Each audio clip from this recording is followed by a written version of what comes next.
नमस्कार मित्रों, the teacher show के एपिसोड 90 में एक बार फिर से आपका स्वागत है। और आज हमारे साथ एक बहुत ही खास मेहमान है पानीपत हरियाणा से। आज के हमारे मेहमान बहुत ही ऊर्जावान और युवा शिक्षक हैं जो चित्रकला के आचार्य हैं पानीपत में। और उन्होंने अपनी कला और अपनी साधना से अपने विद्यालयों की तस्वीर बदल कर रख दी है। जिन भी विद्यालयों में वो रहे हैं उन विद्यालयों में अपनी छाप उन्होंने छोड़ी है। आज हम उनसे बातचीत करेंगे चित्रकला के बारे में, चित्रकला के महत्व के बारे में, और उनसे जानेंगे कि अगर हम ऐसा करना चाहें तो उसके लिए कौन सी विधा अपनानी होगी, कौन सी तकनीक अपनानी होगी। उन्होंने बहुत सारे नवाचार किए हैं, बहुत सारे सामाजिक संदेश अपनी कला के माध्यम से छोड़े हैं, चाहे वो पर्यावरण को लेकर के हो, चाहे वो बेटी बचाओ बेटी पढ़ाओ आंदोलन को लेकर के हो, या फिर और कोई सामाजिक कार्य हो, स्वच्छता अभियान को लेकर उन्होंने काफी जागरूकता का काम किया है। तो हम स्वागत करते हैं हमारे आज के मेहमान। हमारे साथ इस वक्त पानीपत हरियाणा से लाइव हैं प्रदीप मलिक साहब, और साथ में रोज की तरह हमारे साथ जुड़े हुए हैं हमारे को होस्ट और इस कार्यक्रम को लगातार गति प्रदान कर रहे हमारे बड़े भाई श्री मुकेश प्रसाद दोगमा जी, जो ऋषिकेश से इस वक्त हमारे साथ लाइव हैं। तो आप दोनों का बहुत बहुत स्वागत। सर नमस्कार भट्ट जी, बहुत बहुत धन्यवाद। आपने मुझे इस मंच पर मौका दिया। स्वागत है सर आपका। और जहां तक मंच पर मौका देने की बात है तो ये आपकी श्रेष्ठता है। हम केवल आपके कार्यों के कारण ही आपको जानते हैं और उसी वजह से आप आज हम सबके सामने द टीचर शो में हैं। मैं आपको बताना चाहूंगा मलिक जी की ये शो हमने अब से 90 दिन पहले शुरू किया था। 3 महीने आज पूरे हो गए हैं और इन बहुत तीन बहुत महीनों बधाई है में, सर। जी धन्यवाद आपको। और इन 3 महीनों में आप समेत हमारे बहुत अच्छे अच्छे कलाकार साथी अलग अलग विधाओं के अलग अलग राज्यों से इस शो में आए हैं, और जिन्होंने अपनी प्रतिभा से पूरे देश के शिक्षकों को और बाकी दर्शकों को, नीति निर्धारकों को ये संदेश दिया है कि सरकारी शिक्षक सरकारी भी है और असरकारी भी है। तो जी सरकारी और बिल्कुल। असरकारी शिक्षकों का ये सरकारी शो द टीचर शो आप जैसे ऊर्जावान और मेहनती साथियों के कारण ही यहाँ तक पहुंच पाया। क्योंकि अगर हमारे शिक्षकों ने कुछ खास नहीं किया होता तो ये शो हो नहीं रहा होता, ये शो बंद हो बिल्कुल जाता सर। जल्दी। तो हमारे देश के बहुत सारे शिक्षक, अभी हजारों शिक्षक ऐसे हैं कि जो लाइमलाइट में नहीं है, जो चुपचाप बिल्कुल अंदर ही अंदर अपना काम कर रहे हैं।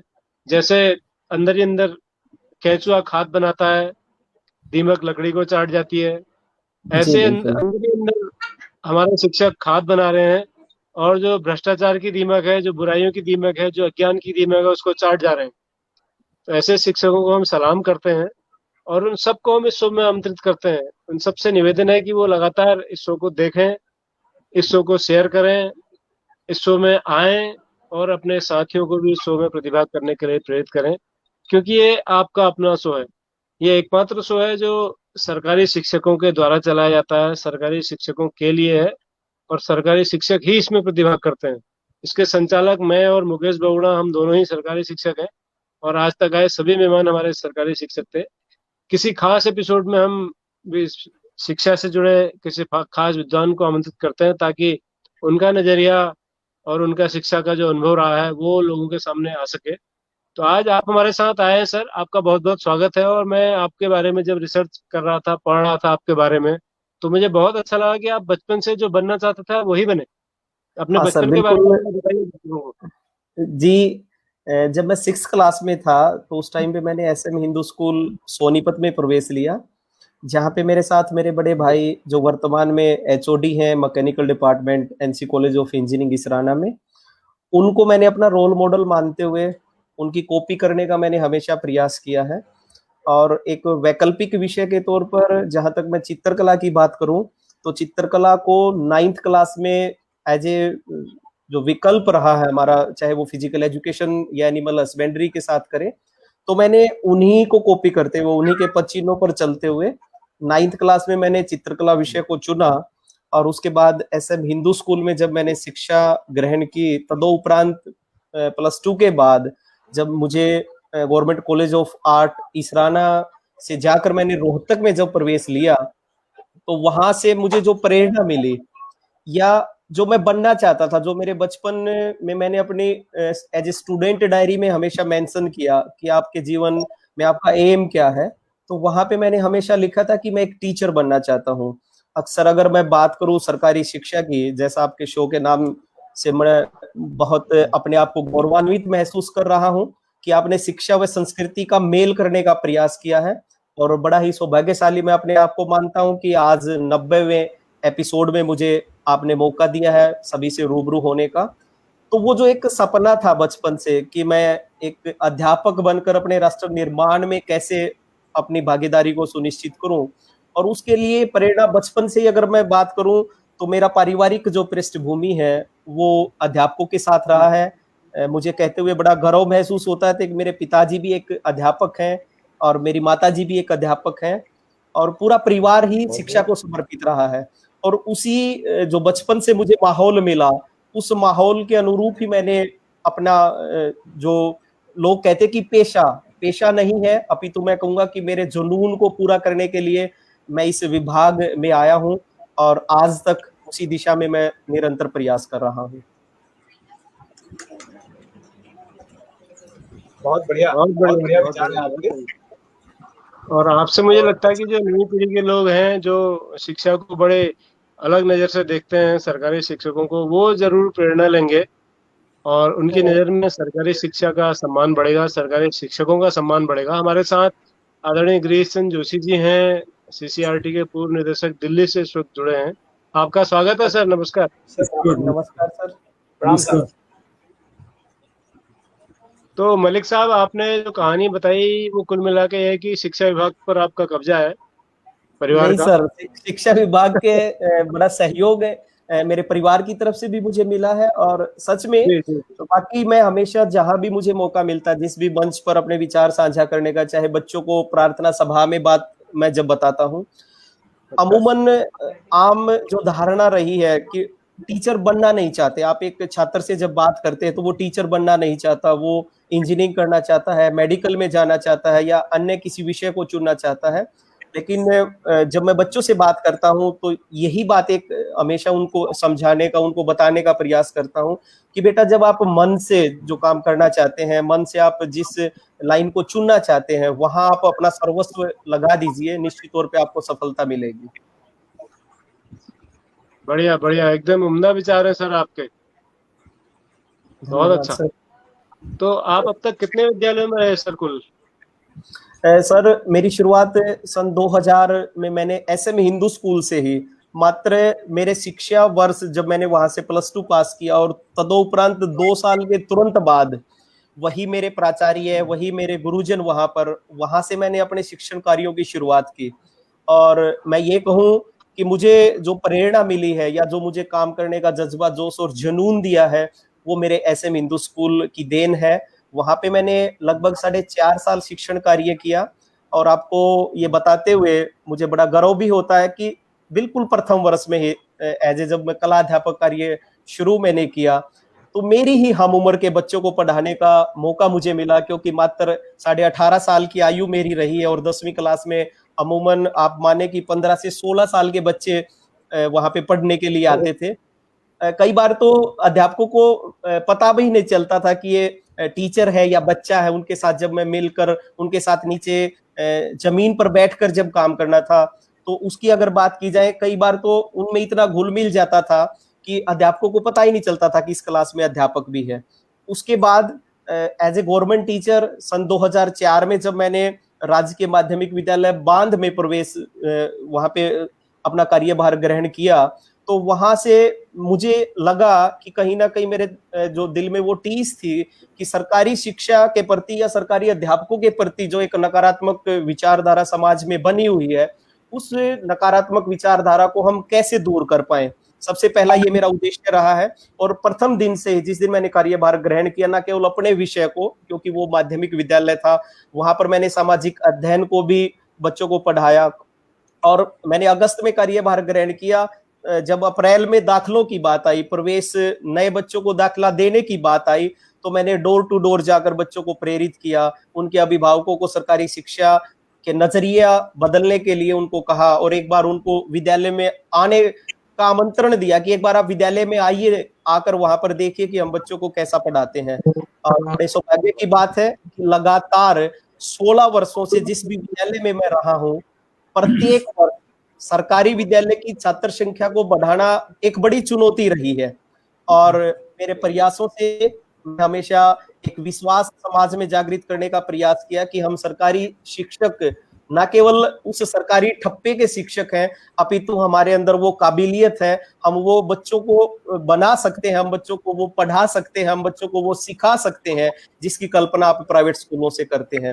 और उसके बाद सबसे जो महत्वपूर्ण मेरा कार्यभार रहा वो शहीद विजय सिंह राजकीय उच्च विद्यालय पूठर में रहा। और वहां पर गर्व की बात कि जिस अध्यापक का सानिध्य मुझे मिला, जिस मुख्य अध्यापक के पास मुझे कार्य करने का मौका मिला, आदरणीय श्री करतार सिंह जी मुख्य अध्यापक रहे। वो मेरे पिताजी के कुलीग भी रहे हैं। पारिवारिक माहौल उन्होंने हमारे विद्यालय को दिया और एक टीम भावना के साथ हमने वहां पे काम किया। लगातार 7.5 वर्ष तक मैंने उस विद्यालय में सेवाएं दी। और बच्चों को प्रेरित करने की जहां तक बात है, बड़े गर्व के साथ मैं ये बात साझा कर रहा हूं कि सर्व शिक्षा अभियान के तहत पहले ही वर्ष जो हमारी सामान्य ज्ञान की प्रतियोगिता आयोजित की गई, कुरुक्षेत्र में वो प्रतियोगिता आयोजित की गई थी, तो हमारे विद्यालय की बेटियों ने पूरे हरियाणा प्रांत में प्रथम स्थान प्राप्त किया। और हमारी मैडम टीना राजन जी उस टाइम पे थी, उन्होंने उन बेटियों को आशीर्वाद दिया। और ये सारा कार्य एक सकारात्मक सोच के साथ, एक टीम भावना के साथ अगर मैं कहूं कि किया गया, उसके सार्थक परिणाम लगातार हमारे को मिले। एकेडमिक की जहां तक मैं बात करूं तो नवम और 10वीं कक्षा में जो मेरे विद्यार्थियों ने चित्रकला में परचम लहराया, चाहे वो एकेडमिक की बात करें या किसी भी प्रतियोगिता में जाकर विद्यार्थियों ने पुरस्कार जीतने की बात करें, तो वो पूठर स्कूल के विद्यार्थियों ने जिला स्तर पर, एकेडमिक स्तर पे भी प्रथम, द्वितीय व तृतीय स्थान प्राप्त किया सरकारी विद्यालयों में। और जहां भी हम पेंटिंग प्रतियोगिता में जाते थे, सभी के जहन में एक ही बात आती थी कि ये बच्चे पूठर स्कूल के हैं। जब बेटी बचाओ बेटी पढ़ाओ की शुरुआत हुई, माननीय यशस्वी प्रधानमंत्री जी ने पानीपत से आगाज किया, उस प्रतियोगिता में भी कुल 12 पुरस्कारों में से 9 पुरस्कार मेरे विद्यार्थियों ने जीते थे। उस विद्यालय में सेवाएं देने के बाद मुझे राजकीय उच्च विद्यालय कारद में सेवाएं देने का मौका मिला। और राजकीय उच्च विद्यालय में मुझे लगभग 2.5 साल कार्य करने का मौका मिला। वो मेरा थोड़ा सा अल्प समय रहा। किसी कारणवश मुझे फिर राजकीय वरिष्ठ माध्यमिक विद्यालय इसराना में स्थानांतरण कराना पड़ा। और राजकीय वरिष्ठ माध्यमिक विद्यालय इसराना की अगर मैं बात करूं तो ये मेरे पिताजी का भी विद्यालय रहा है। मेरे पिताजी ने लंबे वर्षों तक यहाँ सेवाएं दी हैं। लेकिन इस विद्यालय का जो परिवेश था या इस विद्यालय के जो भवन की दशा और दिशा थी, वो बड़ी चिंतनीय थी। ब्लॉक हेडक्वार्टर का स्कूल होते हुए भी यहाँ पे सेवाएं बड़ी वंचित थी, बच्चों को वो सेवाएं नहीं मिल रही थी, वो मूलभूत सुविधाएं नहीं मिल रही थी। और मैं साधुवाद और आभार ज्ञापित करना चाहता हूँ समस्त ग्रामीणों का, इसराना वासियों का, जिन्होंने हमारा भरपूर साथ दिया। और इस विद्यालय को एज ए रोल मॉडल अगर मैं बात कहूँ कि हमारे खंड का सबसे अच्छा विद्यालय कौन है, उस विद्यालय बनाने के लिए हमने यहाँ पर प्रयास किया। बहुत बढ़िया, बहुत बढ़िया। देखिए, कम्युनिटी पार्टिसिपेशन से बहुत चीजें सॉल्व हो जाती हैं। कल के प्रोग्राम में हम चर्चा कर ही रहे थे कि कैसे मंथन फिल्म को बनाया गया। गोविंद निहलानी जी उसमें थे, नसीरुद्दीन शाह थे, स्मिता पाटिल जी थी, और उसको जो फंड किया था वो ग्रामीणों ने किया था। जैसे आप कह रहे हैं कि आपका स्कूल ग्रामीणों ने बनाया, ग्रामीणों ने आया, काम किया, उन्होंने फंड दिया, वैसे ही वो फिल्म में भी दूर वाले जितने थे उन्होंने काम किया। कम्युनिटी पार्टिसिपेशन से बहुत चीजें हम कर सकते हैं इस देश में। बिल्कुल मलिक सर, मैं आपका स्टेटमेंट बहुत ध्यान से सुन रहा था और मुझे लग रहा है कि अगर आपके पिताजी इस शो को देख रहे होंगे तो आज आपको जरूर डांटेंगे शाम को शो के बाद। नहीं, मैं बिल्कुल गरीश जी की बात से सहमत हूँ। और सच में अमूमन हमेशा ही रहा है सरकारी शिक्षकों का और समाज का जो मेल जब तक रहा तब तक हमारी शिक्षा बेहतर रही। जब से सरकारी शिक्षा और समाज के बीच में जो भेद बनता गया, या जो एक मैं कहूं कि खाई बन गई, हम सरकारी शिक्षक समाज से मिलना नहीं चाहते थे या उन्हें अपने विद्यालय के प्रति लगाव और जुड़ाव बनाने के लिए प्रेरित नहीं कर रहे थे, वो बहुत हमारे लिए चिंतनीय रहा। और जब से, जैसा भी जोशी जी ने भी कहा है, कि समाज जब से हमारे सरकारी विद्यालयों के साथ जुड़ा है, निश्चित तौर पर हमारी शिक्षा बेहतर बनती गई है, चाहे वो छात्र संख्या के दृष्टिकोण से बात करें या विद्यालय में मूलभूत सेवाएं देने की बात करें। मैं आपको एक छोटा सा एग्जाम्पल देता हूं। हमारे विद्यालय का पूर्व छात्र और मेरे पिताजी का शिष्य रहा है विकास कपूर। विगत वर्ष जो हमारा वार्षिक उत्सव हुआ, उस वार्षिक उत्सव में हमने उस विद्यार्थी से संपर्क किया और उस विद्यार्थी को विद्यालय में आमंत्रित किया। बड़े गर्व के साथ विद्यार्थी ने हमारे आमंत्रण को स्वीकार किया। न केवल स्वीकार किया, अपितु उसने विद्यालय में आने के बाद, आप मानेंगे नहीं, ये बहुत गौरवशाली पल हमारे लिए था कि उस विद्यार्थी ने हमारे कार्यक्रम को देख के, हमारे कार्यों को देख के, हमारे प्रयासों को देख करके विद्यालय के विकास के लिए ब्लैंक चेक हमें दिया था। आज बहुत सबल और वो पूर्व विद्यार्थी रहा हमारे विद्यालय का।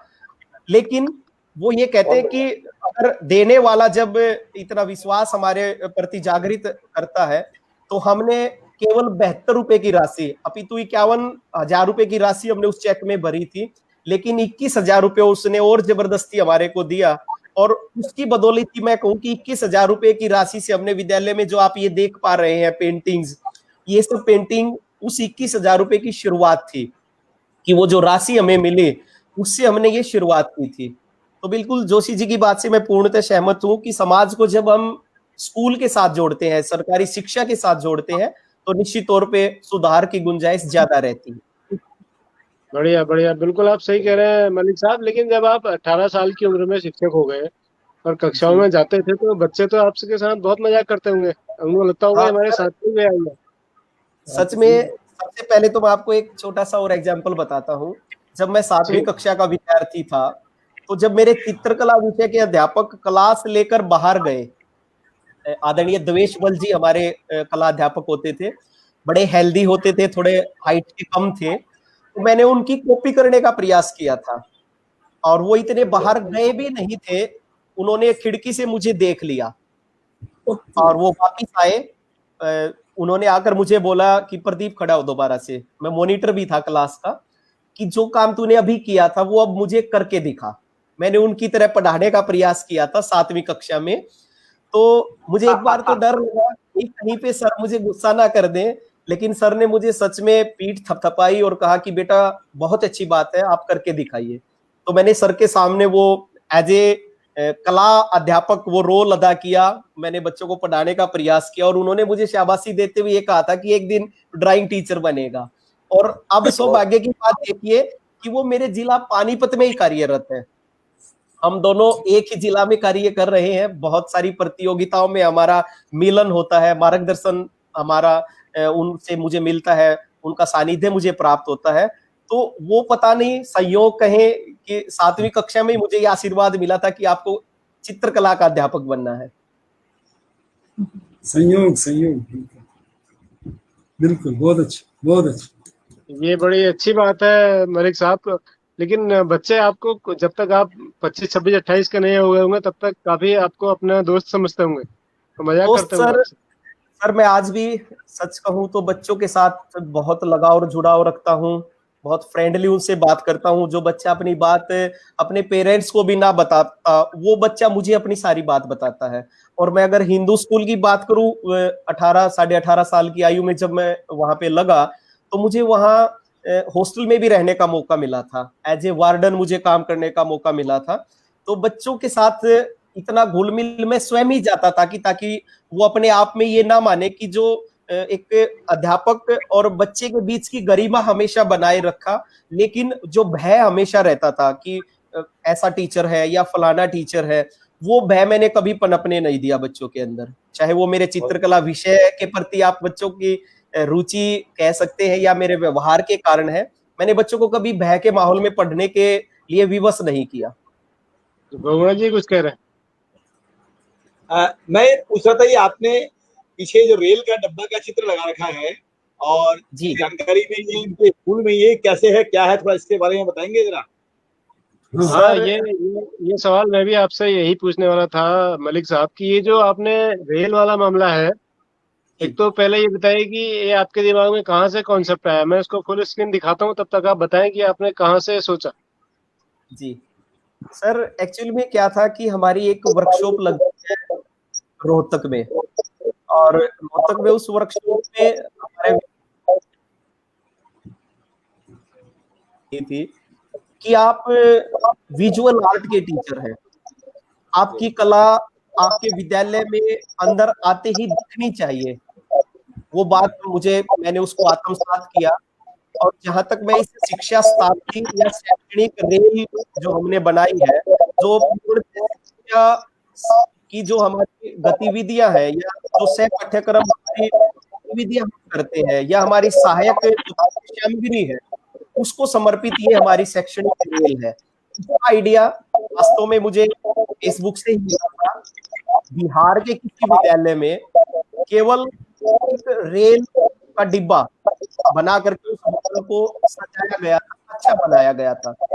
लेकिन मैंने उसमें संशोधन करते हुए लगातार डालते हुए, चाहे हम वो सर्व शिक्षा अभियान कॉन्सेप्ट को जोड़ने की बात करें, या इस शैक्षणिक रेल के नाम की बात करें, शताब्दी के नाम से जानी जाए, जो मटीरियल है वो न केवल चित्रकला विषय का है, अपितु इसके गणित के कॉन्सेप्ट भी आपको मिलेंगे।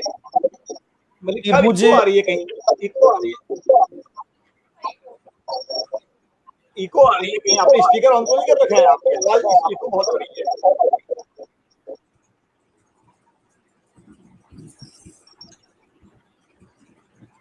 जोशी जी ने पूछा है कि क्या वहां पर हाई स्कूल में चित्रकला के अंक स्टूडेंट के टोटल मार्क्स में जोड़े जाते हैं? जी बिल्कुल। भारतेंदु जी हमारे स्पीकर यहाँ ऑन पर, है। हेलो जी बोलिए बोलिए सर, बोलिए। जी, भारतेंदु जी हमारे यहाँ पर जो टोटल मार्क्स बच्चों के आते हैं, उसमें चित्रकला के अंक जोड़े जाते हैं। तो वहां से वो जो बिहार से मैंने इस कॉन्सेप्ट को ग्रहण किया, लेकिन शिक्षा के साथ इसको जोड़ने का मैंने प्रयास किया है। आप नीचे देख पा रहे हैं कि मैंने गणित के विषय को भी छूने का प्रयास किया है। हमारी त्रिभुज का जो पाठ है उसको बताने का, सामाजिक अध्ययन की बात करें, राज्य राजधानियों को वहां पे दर्शाया गया है, या ऋतु परिवर्तन की बात करें, ऋतु परिवर्तन को वहां पर दर्शाया गया है। और सबसे अच्छी बात कि विद्यालयों में शिक्षा ग्रहण करने वाले बच्चों को कैरियर की बड़ी चिंता रहती है कि हम 11वीं विषय में किस विषय को चुने, या 12वीं करने के बाद किस विषय को चुने।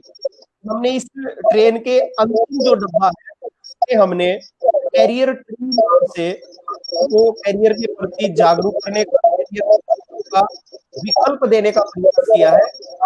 12वीं के बाद क्या कर सकते हैं।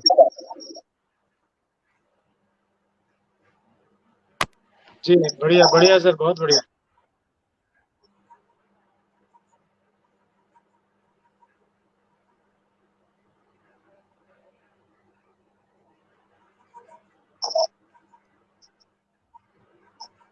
अच्छा, ये जो आपने ये बना रहे हैं आप, ये क्या क्या बना रहे हैं सर इसमें? ये कहाँ का दृश्य है?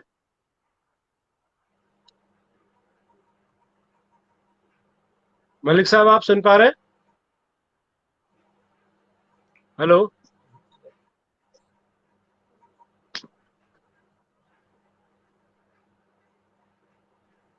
मलिक साहब, आवाज सुन पा रहे हैं आप? हेलो बोगुड़ा जी। हाँ, मैं आपकी आवाज सुन पा रहा हूँ, लेकिन मलिक साहब की आवाज नहीं आ रही है। वो उन्होंने वो कर लिया, खुद को और पॉज कर दिया। वो उन्होंने और आवाज आवाज कट कट के आ रही है उनकी। उन्होंने हाँ जी, एक मिनट, उनका माइक म्यूट है अभी। हाँ हाँ मलिक साहब बोलिए, अब बोलिए, जी अब आपकी आवाज आएगी। माइक म्यूट हो गया जी था। सर, बट सर जी आवाज आई? हाँ, आ रही आ रही, आपका माइक म्यूट हो गया था बीच में। अब ठीक है। सर तो ये हमारे जी बोलिए सर।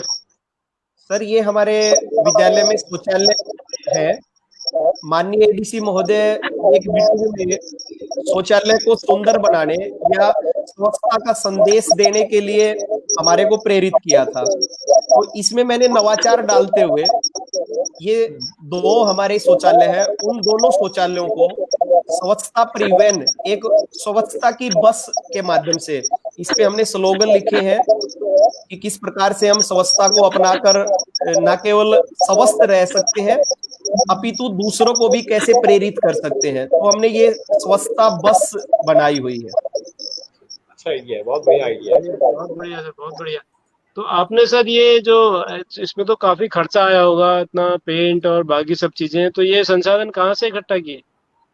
सर शुरुआत की मैं बात कहूं तो शुरुआत में मेरे प्राचार्य उस समय में होते थे आदरणीय श्री संजय हुड्डा जी।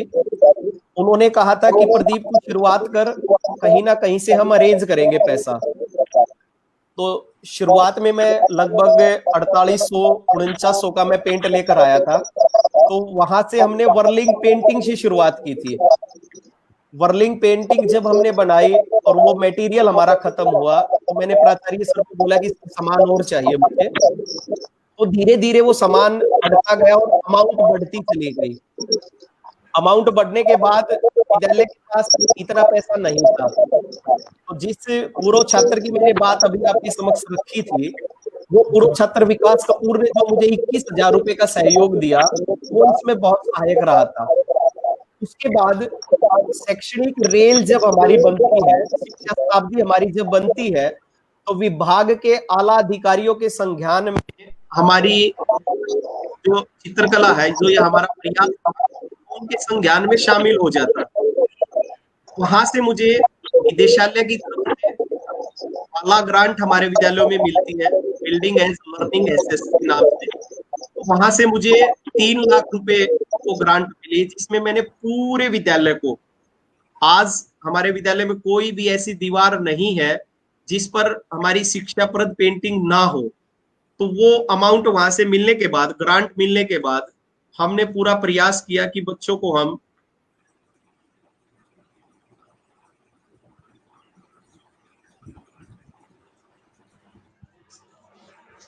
हेलो हेलो हेलो, हम आपकी आवाज आ रही है, बोलिए। जी प्रदीप जी। जी सर। आपने अपना कैमरा बंद कर दिया, जरा कैमरा खोलिए, आपका टच हो गया हाथ कैमरे में। जी सर। ठीक है, जी जी बोलिए, आप बोलिए, हम देख नहीं पा रहे थे आप। वहां विभाग की तरफ से जब मुझे वो ग्रांट जारी की गई, उसके बाद ये सारा कार्य मेरा संपन्न हुआ। और बड़ी अच्छी बात ये रही कि इस कार्य में जो आप स्क्रीन पर देख पा रहे हैं, ये मेरे विद्यार्थी हैं, हमारे विद्यालय के विद्यार्थी हैं। अच्छा। और छुट्टी के बाद हम ये काम करते थे, अक्सर शाम को हम काम करते थे या छुट्टी वाले दिन हम काम करते थे। और 4-5 ऐसे विद्यार्थी जिनका विशेष लगाव रहा चित्रकला के प्रति, उन्होंने बहुत सहयोग पेंटिंग बनाने में दिया है। बढ़िया बढ़िया। इस बीच सर हमारे दर्शक लगातार इस शो को देख रहे हैं और आपके कार्य की सराहना कर रहे हैं। इसमें कश्मीर से फरीदा सोग मैम है और उड़ीसा से नागबेन स्वैन है। हमारे साथ उत्तराखंड से बहुत सारे शिक्षक हैं, जिसमें से भारतेंदु जोशी जी ने आपसे सवाल किया और वो आपके जवाब से संतुष्ट हैं। और उनका कहना है कि उत्तराखंड में कला के विषय जो है के मार्क्स जो है नहीं जुड़ते हैं, इसलिए उन्होंने सवाल पूछा था। अब वो स्पष्ट हो चुके हैं जोशी जी। जिग्नेश पटेल है हमारे गुजरात के दर्शक, वो लगातार हमें उत्साहित करते रहते हैं। मनोज चौबे साहब हैं और वो कह रहे हैं कि आपने बिल्कुल सही कहा, स्नेह के बिना शिक्षण कार्य अधूरा है। मनोज चौबे जी लगातार हैं हमारे साथ। राकेश पोखरियाल जी हैं, शिवांगी पाठक हैं, अर्जुन पवार हैं, नवीन यादव जी हैं, कविता पुनेरा भट्ट जी हैं, रजनीकांत शुक्ला जी हैं रोज की तरह दिल्ली से, और महेंद्र प्रताप नंद साहब भी हमारे साथ जुड़े हुए हैं। दीपक पालीवाल जी जो हमारे उत्तराखंड मुक्त विश्वविद्यालय में हैं और इस वक्त प्रतिनियुक्ति पर प्रशासनिक अकादमी नैनीताल में उपनिदेशक हैं, वो भी शो को लगातार देखते हैं और हमें उत्साहवर्धन करते रहते हैं। डॉक्टर पालीवाल, दीपक पालीवाल, आपका भी बहुत बहुत धन्यवाद। चंद्रेश पांडे जी हमारे पत्रकार मित्र हैं, वो भी कह रहे हैं कि सबको नमस्कार और बहुत अच्छी पहल है। बहुत वरिष्ठ पत्रकार हैं अमर उजाला के कमलेश स्वामी जी हैं गुजरात से, मोहन चौहान जी हैं कला शिक्षक उत्तराखंड से। तो ये सारे दर्शक और इसके अलावा बहुत सारे दर्शक ऐसे होते हैं कि जो चुपचाप इस कार्यक्रम से जुड़ते हैं, देखते हैं, इसकी अच्छी अच्छी बातें ग्रहण करते हैं और फिर अगले दिन फिर हमारा कार्यक्रम का इंतजार करते हैं। तो हम उन सब के लिए भी आभारी हैं और उनसे भी अनुरोध करते हैं। और वसीम बरेलवी साहब का शेर आज मैं फिर पढ़ देता हूँ उनके आगे, जो मैं कई दिनों से मैंने नहीं पढ़ा इस कार्यक्रम में, कि जो जिंदा हो तो फिर जिंदा नजर आना जरूरी है। पहली लाइन नहीं है, दूसरी लाइन है। पहली लाइन यह है कि उसूलों पर अगर आँच आए तो टकराना जरूरी है जी। उसूलों पर अगर आँच आए तो टकराना जरूरी है, जो जिंदा हो तो फिर जिंदा नजर आना जिंदा जरूरी है। नजर। तो मित्रों, हमारे प्रदीप मलिक साहब जिंदा नजर आ रहे हैं अपने स्कूल की दीवार पर। और जिन जिन स्कूलों में वो रहे, उन स्कूलों में आज भी वो अपनी दीवारों के अपने चित्रों के माध्यम से जिंदा नजर आते हैं। पूरे प्रदेश में जिंदा नजर आते हैं। उनके विभाग के, हरियाणा के बहुत सारे अधिकारियों ने उन्हें पुरस्कार दिए, सम्मान दिए। और मुख्यमंत्री मनोहर लाल खट्टर साहब से भी जब उनकी मुलाकात हुई तो उन्होंने भी उनकी पीठ थपथपाई। कैसा लगा था तब आपको सर? सर वो जो अविस्मरणीय पल मैं कहूंगा, नमामि गंगे एक हमारा इवेंट आया था। उस इवेंट के जरिए बच्चों की पेंटिंग प्रतियोगिता आयोजित की गई थी और उसका राज्य स्तरीय कार्यक्रम पानीपत में ही हुआ था। और सच में मैं ये कहूं कि मेरे विद्यार्थियों की बदौलत मुझे वो गौरवशाली पल मिला। और मेरे 3 विद्यार्थियों ने चित्रकला प्रतियोगिता में प्रथम स्थान प्राप्त किया था और तीनों को ही माननीय मुख्यमंत्री जी श्री मनोहर लाल खट्टर जी ने सम्मानित किया था। और एक अध्यापक के लिए मैं ये कहूंगा कि सबसे अच्छी बात और सबसे गौरवशाली पल वही होता कि जब उनके द्वारा मार्गदर्शन के बावजूद कोई विद्यार्थी उस मुकाम पर पहुंचता है या सफलता की ऊंचाइयों को छूता है। वो पल मुझे मेरे विद्यार्थियों की बदौलत मिले थे और माननीय मुख्यमंत्री जी ने हमारी सबकी पीठ थपथपाई, हमें शाबाशी दी और उज्जवल भविष्य के लिए हमें आशीर्वाद दिया था। बहुत बढ़िया, बहुत बढ़िया। बहुत सुंदर। फरीदा जी बोल रही है कि our officers are dry, they have no interest in art. Ma'am अब नहीं है, खासकर मैं हरियाणा प्रदेश की अगर बात करूं तो वर्तमान में चाहे हम शिक्षा विभाग की बात करें या हरियाणा सरकार की बात करें, चित्रकला को बहुत महत्व दिया जाता है। और मैं अगर बतौर एक अध्यापक के नाते बात करूं तो चित्रकला से ही हमारी शिक्षा की शुरुआत होती है। एक अमूक भाषा के तौर पर चित्रकला को न केवल स्वीकार किया गया है अपितु उसकी महत्ता को भी माना गया है। ऐसा नहीं है कि हमारे जो अधिकारी हैं वो चित्रकला में रुचि नहीं रखते हैं। और चित्रकला वाकई में बड़े गौरवशाली जो विषय के तौर पर माना जाता है। बहुत सुंदर, बहुत अच्छा। मुगला जी कुछ पूछ रहे हैं शायद आप। मलिक साहब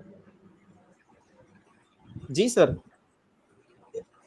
आपने जो विद्यालय में ये जो ट्रेन के डब्बों का और बस का जो प्रयोग किया के चित्र जो बनाए हैं, जी इसको सर, देखते हुए मुझे याद आ गया, आपने जापानी का सर आपने ही प्रयोग की गिरी सर, तोतो चान जापानी बहुत कथा है, बहुत सुंदर, बच्चों के ऊपर ही है, बाल मनोविज्ञान को लेकर के। तो उनमें भी जो शिक्षक हैं, उनके जो प्रधानाचार्य हैं, उन्होंने वास्तव में जो रेल के पुराने डब्बे थे सेकेंड वर्ल्ड वॉर के बाद में बेकार पड़े हुए थे, उसमें वो स्कूल चलाया करते थे। तो आपका ये प्रयोग देख करके मुझे उस कहानी की याद आ गई, तो चान की, और वो बच्चों के साथ वही ऐसे ही प्रयोग करते थे जैसे आप करते आ रहे हो। आप बधाई के पात्र हैं, साधुवाद के पात्र। बहुत बहुत आभार। आपका आभार। आपका फेवरेट विषय क्या है पेंटिंग में? आप कैसे पेंटिंग बनाते? ऑयल में बनाते हैं, वाटर करते हैं, एक्रिलिक करते हैं? अभी वर्तमान में सर अगर कैनवस की बात करूं तो एक्रेलिक में मैं आजकल कार्य कर रहा हूं। लेकिन जो मेरे विद्यालय में जितनी आप पेंटिंग देख पा रहे हैं वो सब जो वाटर कलर हमारे आते हैं दीवारों के लिए, जिसको हम अपेक्स कलर बोलते हैं, वो सभी, और इनेमल जो हमारी ट्रेन आप देख पा रहे हैं वो हमने इनेमल पेंट से तैयार की है। सीमेंट प्राइमर हमने पहले बेस तैयार किया, डबल कोट बेस तैयार करके उसके ऊपर फिर हमने व्हाइट इनेमल पेंट का प्रयोग किया। उसके बाद फिर हमने जो अलग अलग इनेमल पेंट लेना था, चाहे वो लिखाई करने में लेना था या हमने जो चित्र बनाने थे, जो हमारे अलग अलग विषयों के चित्र रहे हैं, वो हमने इनेमल पेंट से बनाए हैं ताकि उसकी थोड़ी सी लाइफ ज्यादा रहती है और उसमें चमक ज्यादा रहती है। मेरा मेरा मेरी उत्सुकता ये है कि आपने 18.5 वर्ष में नौकरी ज्वाइन कर ली, स्कूल में आप टीचर बन जी गए, जोशी जी। बच्चों के साथ घुल जी मिल गए, तो क्या जी आपने सर। आर्ट की, पेंटिंग की स्टडी भी की, किसी फॉर्मल जैसे बीएफए एमएफए कुछ बाद में की हो या सर पहले वर, की हो? सर मैं बताना चाहता हूँ कि मैंने जब शिक्षण का कार्य शुरुआत की तो वो उस टाइम पे मैंने +2 पास किया और डिप्लोमा किया। उसके बाद मैंने कोरस्पोंडेंस से ही ग्रेजुएशन किया, कोरस्पोंडेंस एजुकेशन से ही मैंने अपना पीजी किया, बीएड किया और दूसरा पीजी किया, और वर्तमान में अब मैं एमएफए कर रहा हूं सर। तीसरा पीजी मेरा रहेगा, ताकि जो हमारा प्रमोशन है आजकल वो हरियाणा में हाँ, सेम विषय में होता है। हाँ। तो अब लेकिन वर्तमान में मैं सर एमएफए एमएफए के कर रहा हूँ। रेगुलर जाना पड़ेगा ना, उसके लिए सबेटिकल लेंगे आप, स्टडी लीव लेंगे, क्या करेंगे? एमएफए तो एक सर वो रेगुलर कोर्स है। सर डिस्टेंस एजुकेशन से मैं वो कर रहा हूँ, और एमएफए मैंने एक डिस्टेंस? अकेडमी। जी सर। अच्छा, मुझे मालूम नहीं था कि एमएफए डिस्टेंस एजुकेशन से होता है। हाँ बहुत सुंदर। होता है सर। हाँ जी, ठीक और ठीक। अब वर्तमान में पानीपत में एक अकेडमी को मैं ज्वाइन करने जा रहा हूँ, ताकि मैं अपनी कला को और पारंगत कर पाऊँ और ज्यादा सीख पाऊँ। Yes yes yes. तो आप अब हरियाणा में, तो मुझे नहीं लगता कि हरियाणा या पानीपत में, चंडीगढ़ को छोड़ दें आप, कि आर्ट एग्जीबिशंस लगती होंगी, बड़े बड़े आर्टिस्ट होंगे जिनकी एग्जीबिशन से आपको प्रेरणा मिले। तो ऐसे प्रेरणा पाने के लिए आप कितना ट्रेवल करते हैं, किस आर्टिस्ट की एग्जीबिशन को देखते हैं जिससे आप प्रेरणा लेते हैं? कभी आपने कोशिश सर की हो कि आपका अपना स्टूडियो हो, तो उसके लिए कोई सर विचारधारा, भविष्य की योजनाएं? सर विगत दिनों हमारी एससीईआरटी गुरुग्राम के द्वारा नई जो हमारी पाठ्य पुस्तक है कक्षा 6 से 8, वो हमने, जो हमारी टीम थी उसके द्वारा वो लिखी गई है। तो जब हम गुरुग्राम में, वहां पे हम गए, एससीईआरटी गुरुग्राम में हमने कार्य किया, तो हमारे जी जी। जो मार्गदर्शक रहे हैं, जो या हमारे टीम लीडर रहे हैं, माननीय श्री धर्म सिंह अहलावत जी हैं, जो स्टेट और नेशनल अवार्डी टीचर है, रोहतक से वो ताल्लुक रखते हैं। उनके साथ हमने दिल्ली कॉलेज ऑफ आर्ट्स का भी भ्रमण किया है, और हाँ, जो हमारे शिक्षा विभाग द्वारा विभिन्न न केवल कार्यशालाएं, अपितु किसी बाहर के आर्टिस्ट को बुलाकर उस आर्टिस्ट की एग्जीबिशन के माध्यम से हम सब फाइन आर्ट के लेक्चरर्स को भी, या टीजीटी जो ड्राइंग टीचर्स है, उनको प्रेरित करने के लिए, या उनको नवाचार या उनको अपडेट करने के लिए इस तरह का प्रयास निरंतर किया जा रहा है। Good good. श्री दिवाकर भी है ना एससीईआरटी में, आर्ट के डिपार्टमेंट में? जी दिवाकर जी हैं सर। हाँ, दिवाकर है, शायद म्यूजिक के। इसके लिए या, सबेटिकल लेंगे आप? तो मलिक साहब, एक बात मैं आपसे जानना चाह रहा था। आप जी शिक्षक तो कला के हैं, लेकिन क्या कभी ऐसा भी होता है कई बार कि दूसरे विषयों के शिक्षक छुट्टी पर होते हैं या किसी और काम में व्यस्त होते हैं, तो आपको कोई और सर, विषय भी पढ़ाना पड़ता है? सर ये बिल्कुल आपने भट्ट सर बहुत अच्छी बात मुझसे पूछी है। जहां तक मैं कला की बात अगर कहूँ, कोई वो मेरे रोम रोम में बसा हुआ है, लेकिन उसके साथ मुझे हिंदी विषय से भी बहुत ज्यादा लगाव और जुड़ाव है। आप मेरी अच्छा। फेसबुक पेज पर जाकर देखें, मैंने हिंदी विषय को ही हमेशा प्रयोग किया है। हिंदी भाषा का विशेष मैं कहूँ कि दीवाना हूँ, और उस हिंदी के प्रति, चाहे बतौर मंच संचालक के तौर पर मैंने कार्य किया है, या विद्यार्थियों को भाषण प्रतियोगिता में प्रेरित करने की बात करें या मार्गदर्शन देने की बात करें, एज ए छात्र भी मैंने, जब मैं सोनीपत हिंदू स्कूल में पढ़ता था, वहां भी मैंने भाषण प्रतियोगिता में बहुत सारे पुरस्कार प्राप्त किए हैं। और जब मैं रोहतक में था, उस समय के माननीय सांसद कैप्टन इंदर सिंह जी के द्वारा भी मुझे पूरी जो हमारी आईटीआई कैंपस था, उसमें मुझे सबसे अच्छे वक्ता, सबसे अच्छे भाषण के तौर पर मुझे पुरस्कार प्राप्त हुआ था। तो हिंदी विषय अगर मुझे मिल जाए, मौका जब मुझे मिलता है, ना केवल चित्रकला के, अपितु मैं दूसरे विषय में जाकर पढ़ाने में भी संकोच नहीं करता। तो बहुत अच्छी। दूसरे विषयों को पढ़ाने में आपको ये चित्रकला कोई मदद करती है या बाधा बनती है?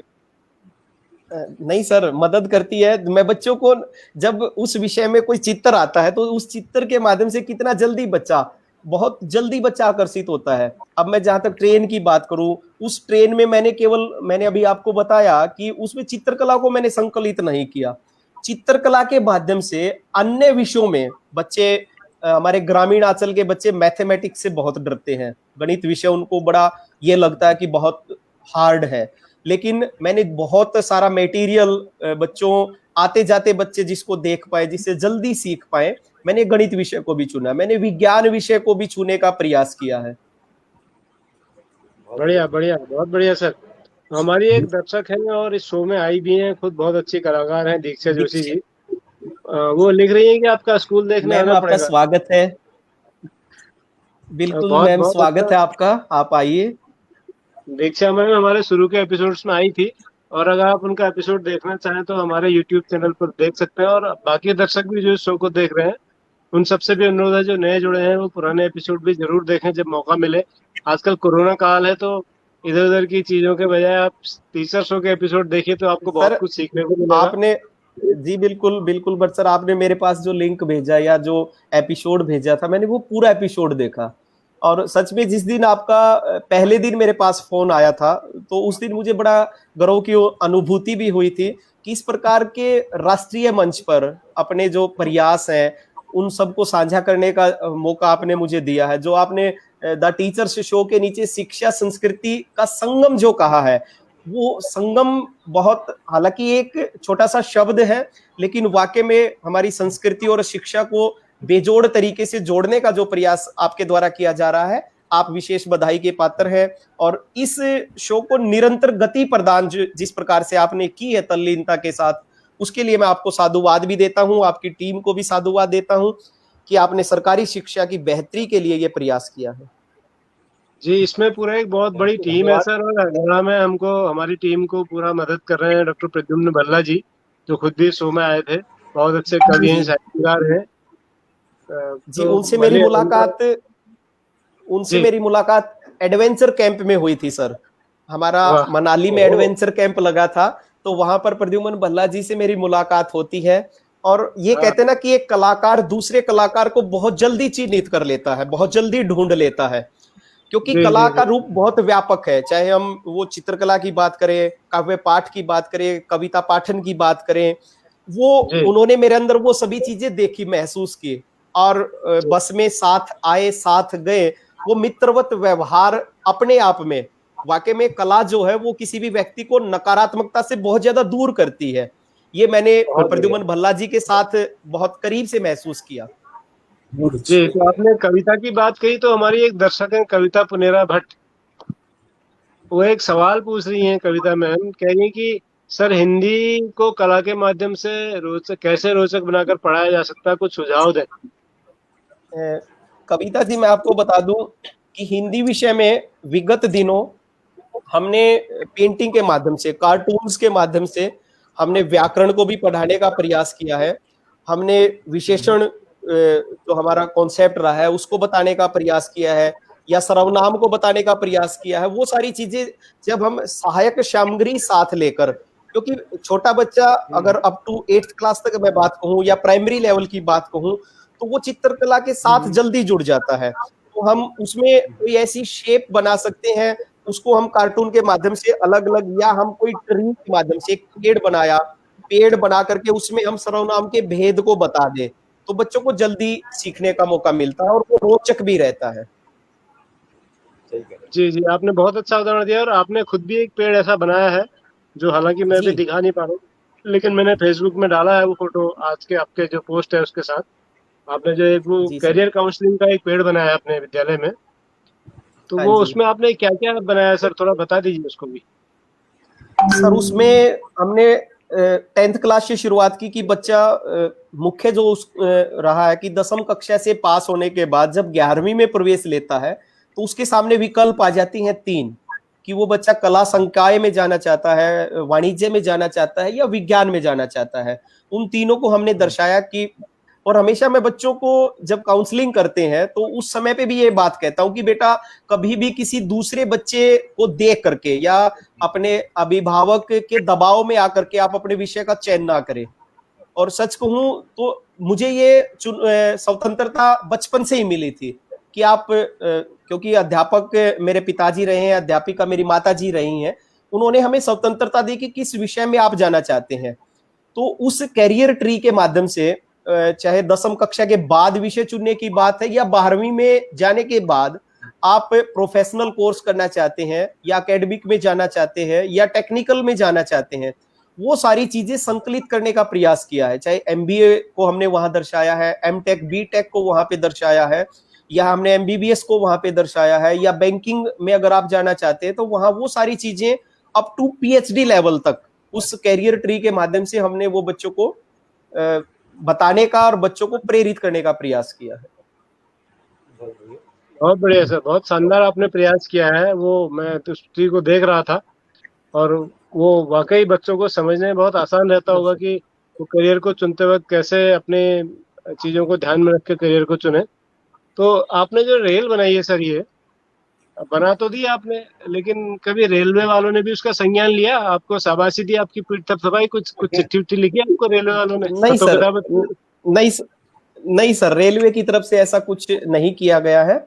हमारे शिक्षा विभाग के आला अधिकारियों ने बहुत मोटिवेट मुझे किया है सच में, और ये कहते हैं कि एक अध्यापक के लिए जो शाबाशी आप प्रेरणा जो मिलती है, जब आपका कोई अधिकारी आपको शाबाशी देता है तो निश्चित तौर पे हमें और ज्यादा ऊर्जा के साथ काम करने के प्रति वो जागृत करता है या हमारे को मोटिवेट करता है। मेरे विभाग के, चाहे मैं निदेशालय स्तर की बात करूं या हमारे जिला स्तर की बात करूं, हमारे हर अधिकारी ने मुझे बहुत प्रेरित किया है, शाबाशी दी है। और मैं कहूं कि उन्हीं की शाबाशी की बदौलत, क्योंकि कई बार बंदा बहुत दिन काम करता रहे और उसको पीछे से मजबूती ना मिले या पीछे से कोई पीठ थपथपाने वाला ना मिले तो वो नीरस हो जाता है। लेकिन मैं बड़ा भाग्यशाली रहा कि मेरे विभाग के आला अधिकारियों ने मुझे शाबाशी दी। निदेशालय स्तर के अधिकारियों ने हमारे विद्यालय में आकर हमारी शैक्षणिक रेल को न केवल देखा, अपितु उसके खुले मंच पर प्रशंसा मिली और अन्य विद्यालयों के अध्यापकों को ये संदेश देने का प्रयास किया कि आप वहां से ये एग्जाम्पल सेटअप करें। हमारे शिक्षा विभाग की एक पत्रिका आती है, मासिक पत्रिका, शिक्षा सारथी के नाम से, उसके उप संपादक है डॉक्टर प्रदीप राठौर जी। उन्होंने भी आशीर्वाद दिया, हमारे विद्यालय का लेख उस पत्रिका के माध्यम से पूरे हरियाणा के स्कूलों में भेजने का प्रयास किया। बहुत बढ़िया बढ़िया, बहुत बढ़िया सर। तो हम उम्मीद करेंगे कि आपका ये काम जो है रेलवे तक भी पहुंचे और रेलवे वाले भी इसका संज्ञान लें कि जो है शिक्षा में किस तरह से रेल का प्रयोग किया जा रहा है। लेकिन उनका कोई भरोसा नहीं हो सकता, आपका गारंटी लगा दें वो। दीक्षा जोशी जी मैम कह रहे हैं कि सर एक बार वो रेल में मैं देखना चाहती हूँ। मैम सुस्वागतम, आप आइए, हरियाणा आपका स्वागत कर रहा है, पानीपत में आपका स्वागत है। जी जोशी सर कुछ पूछ रहे हैं। भट्ट जी, रेल जो है ना, रेल अपने आप में कुछ नहीं करेगी। रेल में department of science and technology ने बहुत एक पूरे देश में एक रेल घुमाई, लेकिन रेलवे ने उसका किराया दिया साइंस एंड टेक्नोलॉजी डिपार्टमेंट से पूरा। रेल अपने आप में कहते नहीं, हम तो we can not do these kinds of things, no, in the sense कि कोई विषय लेके आएगा जी हमारी रेल घुमा दो पूरे देश में, तो वो रेल नहीं करेगी। इनको मदद लेनी पड़ेगी अपने विभाग, शिक्षा विभाग से और एचआरडी डिपार्टमेंट, एजुकेशन डिपार्टमेंट से। एजुकेशन डिपार्टमेंट करता है, जैसे विकास कुमार जी आए, 21,000 रुपये का चेक इन्होंने विशेष रूप से प्रदीप जी को दिया, या 3 लाख रुपए का चेक बाद में मिला, या जो कुछ भी हुआ, तो जो एजुकेशन डिपार्टमेंट है ना, वो यदि संवेदनाओं से भर जाता है और सोचता है कि ये बहुत अच्छा काम है, तो पूरी हरियाणा में इनकी रेल को घुमाया जा सकता है। बिल्कुल जोशी जी, मैं पूर्णतः सहमत हूँ इस बात से, और मैं कहूँ कि हरियाणा शिक्षा विभाग ने इस दिशा में प्रयास भी किया है।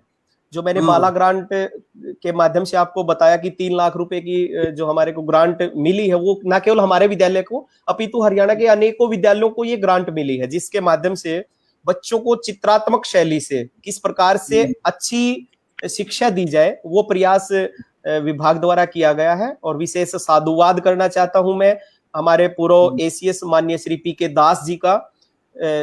उनका विशेष रहा है, क्योंकि सर वो स्वयं में एक अच्छे कला प्रेमी रहे हैं, बहुत अच्छे अधिकारी रहे हैं, और उनके कार्यकाल में ही इस प्रकार के नवाचारों की शुरुआत हुई थी। उससे पहले सुनीता राजन जी ने भी कुछ करने की कोशिश की थी। सुनीता राजन जी के नेतृत्व में भी अच्छा कार्य हुआ। वर्तमान में आदरणीय महावीर जी के नेतृत्व में भी सरकारी शिक्षा में अगर मैं बात करूं, अभी विगत दिनों प्रत्येक खंड स्तर पर मॉडल संस्कृति स्कूल सेटअप किए गए हैं। ये भी सरकारी शिक्षा की बेहतरी के लिए अच्छा प्रयास रहेगा। बढ़िया बढ़िया। तो सर, आपने इसके अलावा निजी रूप से भी पर्यावरण संरक्षण के लिए काफी सारा काम किया है। जैसे आपके बारे में हमें पता लगा कि आप अपने हर जन्मदिन पर एक पेड़ लगाते हैं। जी सर। तो वो पेड़ कहाँ पर लगाते हैं सर आप? सर, प्रयास करता हूं कि मैं अपने जिस विद्यालय में कार्य कर रहा हूं, मैं उसी विद्यालय में वो पेड़ जरूर लगाऊं, ताकि जब तक मैं वहां रहूं उसका पोषण कर पाऊं। मात्र लगाने से हम पर्यावरण को नहीं बचा सकते, उसका पोषण बहुत जरूरी है कि वो फले फूले और आने वाली जो हमारी पीढ़ी है उस पीढ़ी को हम एक अच्छा जो पर्यावरण है वो दे पाए। विगत जो हमारा अभी 26 जुलाई को मेरा जन्म दिवस था सर, अभी 2020 मैंने, तो उसमें मैंने अपने विद्यालय के साथ साथ हमारी गौशाला है, गौशाला प्रांगण में भी मैंने पौधारोपण किया। हमारा टोल प्लाजा है, वहां पे मैंने पौधारोपण किया। हमारा सरकारी अस्पताल है, वहां पे मैंने पौधारोपण किया। और हमारा थाना परिसर है, वहां पे भी माननीय थाना प्रबंधक जी के साथ मैंने 5-6 जगह मैंने प्रयास किया कि ऐसी जगह पे पौधारोपण किया जाए जहां पे पौधे सुरक्षित रह सके और वो पनप सके। तो अभी तक आपने कुल कितने पौधे लगा दिए अब तक आपने सर, कुल जन्मदिन वाले? सर हजारों जन्मदिन, लगभग ये कहूं कि मैं लगभग 25-30 सालों से लगातार इस प्रकार का प्रयास कर रहा हूं। ना केवल अपने जन्म दिवस पर, मेरा बेटा है उत्सव मलिक, उसके जन्म दिवस पर भी प्रयास रहता कि उसके हाथों से ही लगाया जाए। अभी वो 11वीं कक्षा में पढ़ता है। बिल्कुल जब बचपन से ही मैंने आदत डालने का प्रयास किया कि पर्यावरण के साथ उसको जोड़ा जाए। वाह। हमारे कार्यक्रम में एक ऐसे ही मेहमान आए थे, पद्मश्री कल्याण सिंह रावत जी। तो उन्होंने इसी तरह का एक आंदोलन चलाया था मैती करके। मुझे आपके इस बातचीत करते हुए उनकी याद आ गई। जी सर, आप कुछ कह रहे थे जोशी सर? मैं वही कहने वाला था कि मैती प्रोग्राम में जब जिस दिन रावत जी आए थे उस दिन प्रण किया था कि किसी को शादी की कोई भी फंक्शन में जाऊंगा तो फूलों का बुके देने की बजाय उनको बीज का एक पैकेट देंगे, फल फूलों के बीज का एक पैकेट, पौधे नहीं बीज देंगे। बीज तो कहीं भी, हाँ बीज देंगे तो बीज वो बीजारोपण करें, लगाएं। और मैंने ये सुना, मुझे पता नहीं है कि कौवा जो है, पक्षी कौवा, वो पीपल और बरगद को के वृक्ष लगाने में बहुत मदद करता है। क्योंकि पीपल और कौवा जो है पीपल और बरगद के वृक्षों को अपनी चोंच में दबाता है, मुंह में रखता है थोड़ी देर और उनको टांग देता है, उनको फेंक देता है, और वही पीपल और बरगद के वृक्ष बन जाते हैं। सर मेरा जन्मदिन आएगा तो आप मुझे कद्दू का बीज दीजिएगा, मुझे बड़ा अच्छा लगता है खाने में। कब है आपका जन्मदिन? सर मैं कद्दू के बीजों को निकाल के उनका बीज का हिस्सा खाना बड़ा पसंद करता हूँ, बड़ा टेस्टी होता है। बहुत अच्छी बात, दे देंगे सर। जन्मदिन बताइएगा आपने। ये आने वाला है 24 तारीख को आने वाला है सर, 10 दिन रह गए। ठीक है मिल जाएगा आपको पैकेट। बट सर आपको जन्म दिवस की अग्रिम शुभकामनाएं। धन्यवाद सर। मलिक साहब, मैं ये कहना चाह रहा था आपसे कि आपने जो पेड़ लगाए अभी तक पिछले 30 सालों से, उसमें कितने पेड़ ऐसे हैं कि जो अब फल देने लगे हैं या बहुत बड़ा आकार ले चुके हैं? सर फल की अगर मैं बात करूं तो हमने अपने खेत में अमरूद के पेड़ लगाए थे, वो लगातार फल दे रहे हैं। और विद्यालय में हमने लगभग छायादार या हमारे जो मैं ये कहूं कि जिनके ऊपर फूल आते हैं, सुंदरता जो परख रहे हैं, वो हमने ज्यादातर वृक्ष लगाए हैं और वो फल फूल रहे हैं।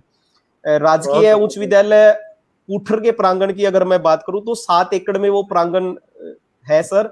और वहां पे हमारे जाने से पहले कांग्रेस घास उगती थी। तो माननीय जो हमारे मुख्याध्यापक, कांग्रेस घास बोलते हैं सर उसको, बहुत एलर्जिक होती है। पार्थेनियम पूरे देश में पार्थेनियम को कांग्रेस तो वहां पे जो मुख्य जी हमारे, इसको एडिट कर दीजिएगा, इसको इस प्रोग्राम इस सेक्शन को एडिट कर दीजिएगा, नहीं तो खतरा हो सकता है। नहीं सर, वो उसका नाम ही है सर। हरियाणा में और पश्चिमी उत्तर प्रदेश में, राजस्थान के क्षेत्रों में वो इसको कांग्रेस घास के नाम से जाना जाता है सर। हाँ, हमारे मुख्याध्यापक जी ने स्वयं अपने हाथों से और टीचर्स के साथ मिलके उसको उखाड़ने का, स्प्रे करवाने का काम किया। और फिर हमने वहां पे उस 7 एकड़ में सर लगभग 300-400 पौधे लगाए। और आज वहां पे जब हम जाते हैं, देखते हैं, तो बड़े गर्व की अनुभूति होती है कि ये वृक्ष हमने लगाए हैं, एक संतोष मिलता है।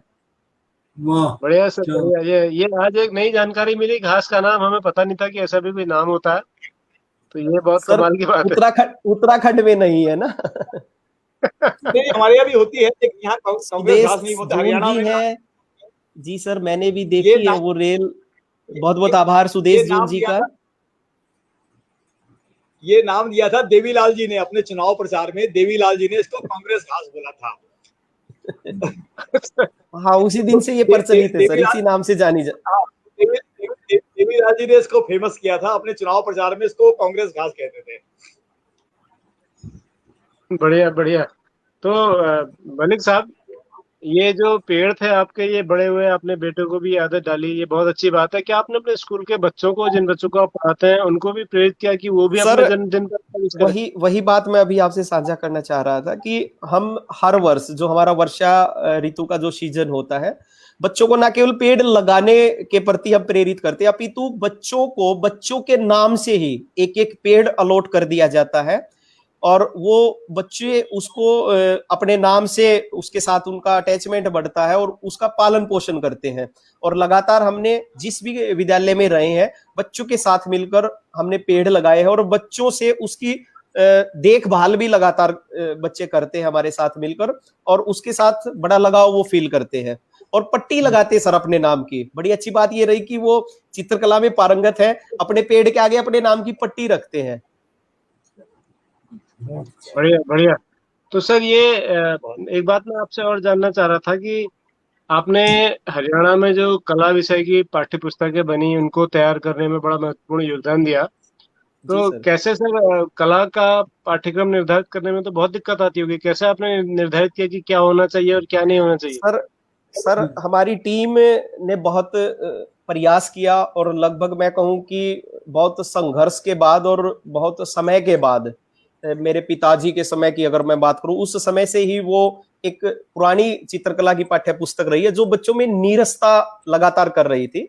और उसमें भी अहम जो योगदान है वो माननीय हमारे एलावत सर का रहा है। एलावत सर के प्रयासों से ही हम उसको मूर्त रूप दे पाए हैं।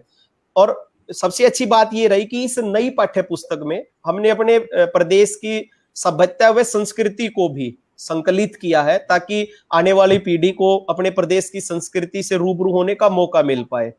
पहली जो चित्रकला विषय की मैं पुस्तक की बात करूं तो उसमें गणित के जो हमारे ज्योमेट्री के जो सवाल होते थे उसमें बहुत ज्यादा होते थे।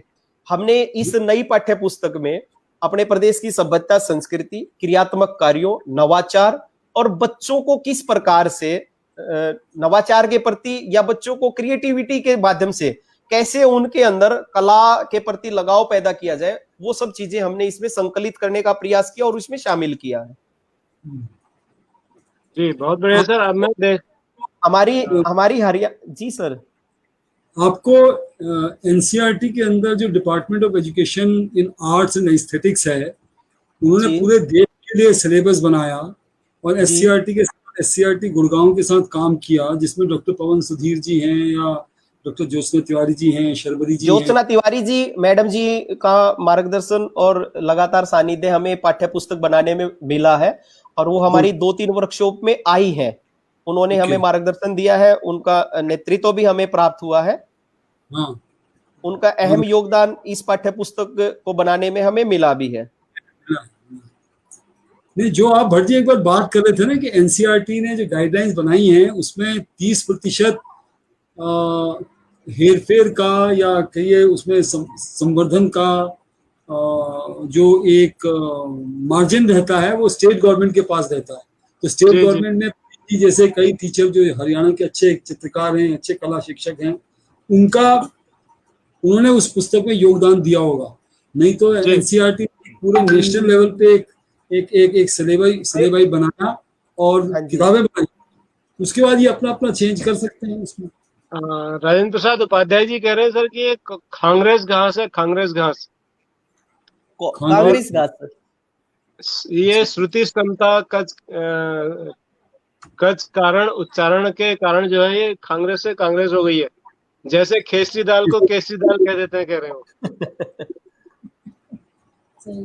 ठीक है, ठीक है।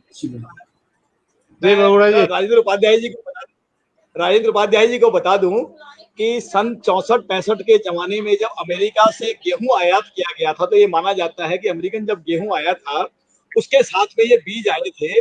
और पूरे देश की इसकी खासियत ये है कि ये समुद्र के किनारे से लेकर के और करीबन 5-6 हजार फीट की ऊंचाई तक मिल जाती है। तो ये माना जाता है कि कांग्रेस ने जब उस समय आयात किया था, एक बार जब खाद्यान्न संकट हुआ था, उस समय से ये घास इस देश में आई थी और ये पहले अमेरिका में ही पाई जाती थी। तो चौधरी देवीलाल जी ने जब देखिए PL 480 में गेहूं आया था और वो गेहूं बिल्कुल लेकिन वही फिर राशन की दुकानों में मिलता था क्योंकि अकाल था, ये था, बहुत समस्याएं थी। तो मुझे लगता है बीज भी जो है वो भी जिस घास की आप बात कर रहे हो उसे गाजर घास कहते हैं शायद। वही सेम थिंग, गाजर घास हम लोग गाजर घास बोलते हैं उसको, हम लोग यहाँ गाजर घास बोलते हैं उसको। हाँ, अब आप सही लाइन पे आए। तो हम भी सर इसको गाजर घास ही बोलते हैं आज से फिर। संस्कृति और शब्दों का आदान प्रदान, हम आपसी, चाहे हम उत्तराखंड की बात करें या हरियाणा में, हम आज से इसको गाजर घास ही बोलते हैं। बिल्कुल। तो इसका घास का भी राजनीतिकरण कर दिया। खैर छोड़िए, चलिए, वो हमारी चर्चा का विषय नहीं है, आगे बढ़ते हैं। तो आप जैसे मलिक साहब, देश के बहुत सारे हिस्सों में अलग अलग तरह की चित्रकला शैलियां होती हैं। आप चित्रकला के विद्यार्थी भी रहे और आप उसके गुरु भी हैं। तो आपके हरियाणा में भी कोई खास शैली है क्या चित्रकला की जो जिसकी पहचान लगती है? जी, हमारे यहाँ पे मांडना और चीतना कहते हैं उसको हम हरियाणवी भाषा में। और अक्सर जो त्योहारों का सीजन होता है तो उसमें हम जो हमारे मुख्य द्वार रहते हैं, या अगर हम गुगा नवमी की बात करें, गुगा नवमी हमारे यहाँ पर त्योहार मनाया जाता है, उस पर भी हम उसे रेखांकित चित्र होते हैं वो। और उसको अगर मैं ये कहूँ कि सिंबॉलिक आर्ट एक किस्म की होती है वो हमारे हरियाणा की, और उसके माध्यम से हम अपने भाव को प्रकट करते हैं। और मैंने विद्यालय में भी इस प्रकार का एक प्रयास किया है कि स्थानीय जो कला है उस कला को भी बच्चे देख पाए, उससे रूबरू हो पाए और अपने प्रदेश की कला को जान पाए। अब हमने नई पाठ्य पुस्तक में भी, जैसे हमारे यहाँ पर बीजना होता है सर, हवा करने के लिए वो प्रयोग किया जाता है। मैं आपको वो दिखाना भी चाहूंगा, वो बीजना बनाने के लिए कि किस प्रकार से वो बीजना बनाया जाता है, या किस प्रकार से जो शादी होती है, शादी के समय में एक, अगर हम आज के समय की बात करें तो आजकल जो बहुत मार्केट से हम खरीदते हैं उनको, लैंप लगाते हैं या हमारे अनेक प्रकार के अलग अलग सजावटी सामान होता है, लेकिन उस समय में फूलझड़ी के तौर पर उसको जाना जाता था। और उसको जो हमारे घर बहू आती है, उस बहू का ज्येष्ठ उसको छत पे टांगता था। तो वो जो इस प्रकार की फूलझड़ी है या बीजने है, जैसे मैं आपको ये दिखा पा रहा हूं सर, ये वो बीजना है। और इस बीजने को किस प्रकार से हम मजबूत,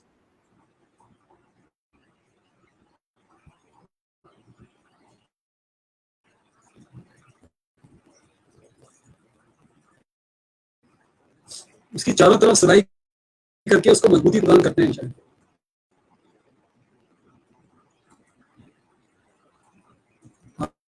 हाथ का पंखा, जी, हाथ का पंखा। ये 100 साल चलता है बहुगुणा जी। कह रहे हैं आप, सही कह रहे हैं। ये 100 साल है, काफी लंबा। 100 साल तो आदमी नहीं चलता तो पंखा कैसे चल जाएगा, लेकिन चलता लंबा है ये, इसकी उम्र काफी होती है। ये पंखा ऐसे रखना पड़ता है ना, ये पंखा ऐसे गर्दन यूं, हाँ, पंखा चलेगा आपका 100 साल, और गर्दन आपकी 5 साल चलेगी फिर। गर्दन 5 साल चलेगी। नहीं सर, वो गर्दन की एक्सरसाइज होती है तो गर्दन की उम्र बढ़ जाती है, ऐसा नहीं है। गर्दन जिसकी बहुत खूबसूरत होती है ना, बहुत खूबसूरत थी, क्या कहते हैं उसको? नेटवर्क क्षमा चाहता हूँ, नेटवर्क चला गया था। सुदेश जून जी, जी जी। बोल रही हैं होई अष्टमी पर भी बनाते हैं। बिल्कुल मैम, होई अष्टमी पर भी हम जो अपनी स्थानीय कला है, लोक कला है, उसके माध्यम से हम चित्रण करते हैं। मैं भी जी, बना जी। लेता हूँ। वर्मा जी बहुत आभार, बहुत रोचक टीचर है सर ये कृष्ण कुमार कि आप भी वर्मा जी। कला के ऑलराउंडर है, प्रशंसक हैं। दुनिया के पहले हाँ। ऑलराउंडर है ये। है, हाँ बिल्कुल। दुनिया के पहले ऑलराउंडर टीचर हैं, जो बिगर बिजली पानी के, बिगर हवा पानी के बिजली बना देते हैं। मलिक साहब एक चीज पूछ बहुत रहा हूँ, बहुत साधुवाद। मलिक साहब, इतनी जी कलाएं सर। आपने सीखी कहाँ से? इतनी कलाएं सीखी कहाँ से आपने? हिंदू कॉलेज से, जो सोनीपत का हिंदू कॉलेज है, वहां से तो बीएड मैंने भी किया। अच्छा सर बीएड तो मैंने सर मेरे अंदर DAV college for women Karnal से किया मेरे है। अच्छा, मेरे अंदर एक कला नहीं आई। नहीं सर, हाँ। हिंदू जो शिक्षण संस्थाएं हैं वाकई में बहुत अच्छा हाँ, दौर रहा है, बहुत अच्छा शिक्षा के स्तर को या समाज को मजबूती देने में हिंदू शिक्षण संस्थान जो सोनीपत के हैं उनका बहुत योगदान हमें मिला है। मेरे दोस्त वहाँ जाट सोनीपत, वो सीआरजेड कॉलेज के लोग मेरे दोस्त हैं, या फिर हिंदू कॉलेज के लोग मेरे दोस्त हुआ करते थे जी, सोनीपत दोनों में। ही अभी उस समय में दोनों जी। देखिए नारद जी कभी नहीं और कहते थे कि मेरे अंदर इतने गुण हैं। आपको मिर्ची बाबा उर्फ नारद कहा जाता है, तो आपके अंदर तो सारे गुण, सारी कलाएं आपके अंदर समाई, बहुगुणा। बहुगुणा। और आपके सीआरजेड जो जाट कॉलेज ही बोल देते हैं हम लोग शॉर्ट में उसको, वहां तो धड़ा हमने खूब खेला है। हाँ जी। थोड़ा धड़े के बारे में बताएं भट्ट जी, इनसे धड़े के बारे में पूछिए। धड़ा एक बड़ा, बहुत शूटिंग बॉल बोलते हैं उसको अंग्रेजी में। धड़ा एक बहुत बढ़िया खेल है, वॉलीबॉल का ही रूप है वो, लेकिन वो वॉलीबॉल से अलग तरीके से खेला जाता है।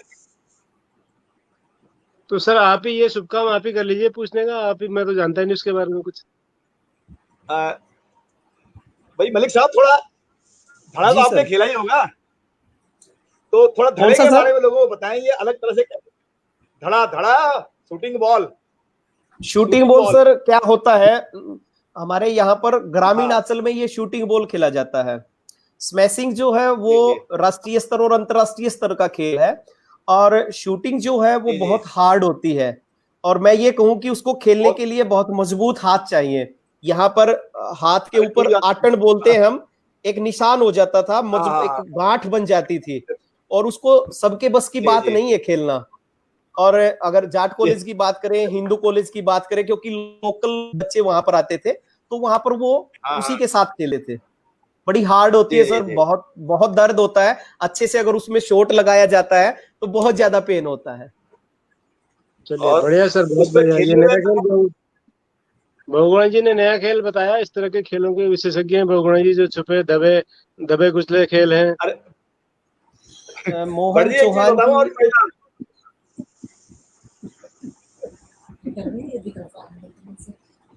जी। जी सर बोलिए। खड़े के साथ एक खासियत और है, उसको खेलने से ज्यादा देखने में मजा आता है। हाँ बिल्कुल क्योंकि जी बिल्कुल, आता जब होगा भी सर। जब भी जब भी जब भी खिलाड़ी शॉट मारता है, ले अब छोड़ रे, इतना चिल्ला चिल्ला के खेला जाता है कि देखने वालों को, दर्शकों को ज्यादा मजा आता है। और ज्यादा सर एक आनंद बार आता दिखा है। दीजिए खेल के, आपने तो खेला है, एक बार खेल के दिखा दीजिए हमको। नहीं, बहुगुणा जी अरे ने भी भाई, अब खेला है ना। नहीं खेला सर, जाट कॉलेज में तो आपने भी। वही कह सर, रहा बस ऐसे ऐसे वो ऐसे शॉट लगाया जाता उसको ऐसे। हाँ ये हाँ हूँ। एक मिनट सर, एक मिनट जरा मैं आप। आइए बहुगुणा जी हम खेलते हैं। हाँ। अब ले भाई, हाँ ठाम बिल्कुल सर। इब हाँ ठाना। उठा। हाँ शॉट में अगर तू वोट लेगा तो तेरा मान जाऊंगा। बहुत बहुत मजा आता था दीपक इसको जी, खेलने में। और दीपा जी हैं, शाम को हाथ बहुत शाम को बहुत हाथ की अच्छी मालिश कला करके। अध्यापिका भी हैं आप। बहुत बहुत आभार दीपा बहन। जी, जी। तो ये सर, ये तो खेल हुआ, चलिए अच्छी बात है, खेलना चाहिए, खेल भावना बने रहनी चाहिए। मलिक सर, आपका पसंदीदा चित्रकार कौन है? सर अगर मैं बात करूं मॉडर्न आर्ट की, एम एफ हुसैन जी को भी मैंने बहुत चित्रों के माध्यम से देखा है, और उनकी चित्रात्मक शैली को भी देखा है। और अगर मैं अपने हरियाणा की बात करूं तो सत्ती अहलावत जी हैं, हमारे रोहतक से ही है सर, बहुत अच्छे उम्दा कलाकार हैं। हम प्रयास करते हैं कि जिस भी कार्यशाला में उनसे मिलने का या उनसे जानने का मौका मिले तो हम उनसे कुछ सीख पाए। जी, तो ये आपने मतलब एम.एफ. हुसैन की आपने बात की, इसके अलावा और कोई विदेशी चित्रकारों में अगर बात की जाए तो आपको कौन पसंद है? नहीं सर, मैं विदेशी चित्रकारों की मैंने अभी नहीं किसी को पढ़ा है या नहीं किसी के बारे में मैंने अभी तक देखा है। अभी तक जो शिक्षण कार्य रहा है या अध्ययन की बात अगर मैं की जाए तो वो अंतर्राष्ट्रीय स्तर की चित्रकला के प्रति अभी हम नहीं गए हैं। अभी आने वाले समय में हम लगातार इस दिशा में बढ़ रहे हैं कार्यशालाओं के माध्यम से। अच्छा, बढ़िया सर, बढ़िया। राजेंद्र प्रसाद जी मैंने कहीं, बट हाँ, ये वो कांग्रेस, वो टिप्पणियां हैं कोई सर, वो उसको छोड़ते हैं क्योंकि वो हमारे विषय, आज का विषय भी नहीं है। तो बीच में कहीं से आप ले आए उस घास को, तो उस पर सर चर्चा वो हो गई केवल थोड़ी वृक्ष, देर। हाँ वो वृक्षारोपण वो पार्थेनियम, का हाँ वो जिक्र हुआ तो पार्थेनियम हमने का, बताया, और उसका हम नाम यहाँ पे पार्थेनियम बोलना है। ही हो जाता है, केवल उसकी पहचान के लिए वो सिंबॉलिक नाम है। यहाँ पे कोई राजनीतिकरण और एक राष्ट्र निर्माण में हम अध्यापक काम करते हैं, हमें किसी राजनीतिक नाम से या उससे हमें कोई लेना देना नहीं है। ये केवल मैं क्षमा चाहता हूँ अगर किसी को इसके प्रति कोई ठेस लगी है, ऐसा हमारी मंशा नहीं थी कि हम पर्टिकुलर उस नाम से, अभी जैसा आपने बताया कि उत्तराखंड में उसे गाजर घास के नाम से जाना जाता है, वो केवल अपने अपने प्रदेश में जानने के लिए वो इस प्रकार के नाम दिए जाते हैं। जी जी जी, बिल्कुल सर। और आपके हमारे दर्शक हैं नवीन यादव जी, कह रहे हैं रागड़ी सुना दीजिए। सर रागनी में नहीं सर, मैं पारंगत हूँ क्योंकि वैसे हरियाणा में रागनी बहुत गाई और सुनाई जाती हैं। दादा लक्ष्मी चंद का बड़ा नाम रहा है। अनपढ़ का जमाना बाबू पाछे जालिया, बहुत बहुत फेमस रही है ये रागनी भी। जी, पढ़ने जाऊंगा मैं स्कूल। अनिल भारती जी आए थे हमारे कार्यक्रम में सर, उन्होंने सुनाई थी। अच्छा अच्छा अच्छा, प्रद्युमन भल्ला जी को भी आती हैं? हाँ, भल्ला जी तो भल्ला ही है, वो तो भले आती है। जी सर। तू महिला की राजकुमारी, मैं लोटे सोटे वाला सू। हाँ, बहुगुणा जी तो सर बहुगुणी है, हर राज्य में उन्होंने काम किया है, हर राज्य की संस्कृति को जानते हैं। तो उतना ज्ञान हर किसी को होता नहीं है जितना बहुगुणा जी को है, ये उनके अंदर खास बात है, लेकिन मैं उसको प्रदर्शित नहीं करता। तो कह रहे हैं डांस में भी पारंगत है आप, ये दीपा गेड़ा कह रही हैं। जी सर, डांस का भी मुझे शौक है। दीपा बहन क्योंकि उस पलों की ये साक्षी रही। हमारा एक राज्य स्तरीय कार्यक्रम नीलोखेड़ी में आयोजित किया गया था, सांस्कृतिक उत्सव में। वहां पर मैंने एक नृत्य किया था सर, और लैंगिक मतभेदों को दरकिनार करते हुए मैंने वो नृत्य किया था। और मैंने हरियाणवी जो पारंपरिक वेशभूषा है, घाघरा डाल के मैंने वो डांस किया था, ताकि हम जो पुरुष और महिलाओं के बीच जो अंतर है उसको हम भेद पाए। हम जो एकता की दुहाई दी जाती है या एकता का जो पाठ पढ़ाया जाता है, मात्र वो किताबों तक सीमित ना रहे, और उस लैंगिक मतभेद को पाटने के लिए मैंने स्वयं अपनी इच्छा से वो घाघरा डाल के डांस किया था, और जिसकी प्रशंसा भी की गई। अपितु कुछ नकारात्मक लोगों ने नकारात्मक टिप्पणी भी की, उनकी मैंने परवाह नहीं की, क्योंकि एक कलाकार कभी लिंग में बंधा हुआ नहीं होता। बहुत सुंदर, बहुत सुंदर, बहुत बहुत बढ़िया सर। एक कलाकार जो है इसी तरह की धारणा रखता है, और समाज में जो बनी हुई धारणा है उनको तोड़ने का भी काम कलाकार करते हैं। और हमेशा समाज को मार्गदर्शन अगर किसी ने दिखाया दुनिया में तो वो कलाकारों ने दिखाया। जी जोशी सर।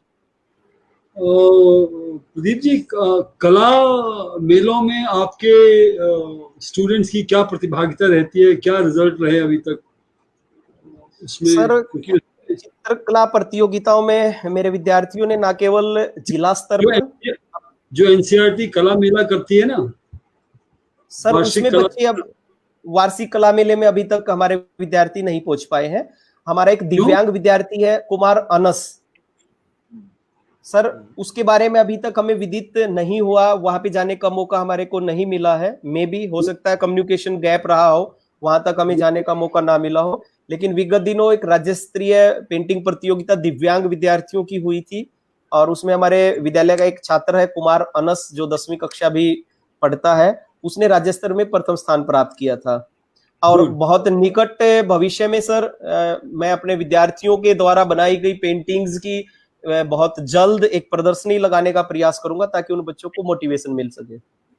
बहुत अच्छा। बढ़िया, बहुत अच्छा। जगबीर नेगी जी एक सवाल पूछना है सर आपसे, स्क्रीन पर है, आप बताइए इसका जवाब थोड़ा। तो वो एग्जीबिशन आप चंडीगढ़ में लगाइएगा।